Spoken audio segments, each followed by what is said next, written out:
Hi friends Pankaj नलभागத்தில் இன்னைக்கு 1 minute chutney பார்க்க போறோம். முதல்ல 1/4 கப் வேர்க்கடலையை நல்லா வறுத்துடலாம். கலர் மாறினா போதும்.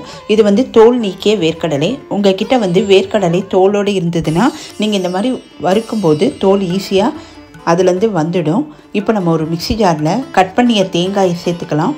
இதோட காரத்துக்கு ஏற்ற மாதிரி பச்சை மிளகாய் சேர்த்துக்கலாம். இதோட கொத்தமல்லி தழை சேர்த்துலாம். 1/4 கப் பொட்டுக்கடலை, முக்கியமாக இந்த இடத்துல நம்ம பெருங்காய கட்டி சேர்த்துக்கலாம். தேவையான அளவு உப்பும் சேர்த்து நம்ம வறுத்து வைத்த வேர்க்கடலையும் சேர்த்து கொஞ்சமாக தண்ணி தெளித்து அரைத்தோன்னா நமக்கு சூப்பரான 1 மினிட் சட்னி தயாராகிடுச்சு. இது இட்லி தோசை எல்லாத்துக்குமே நல்லாயிருக்கும். நீங்கள் ட்ரை பண்ணி பாருங்கள். பாய்.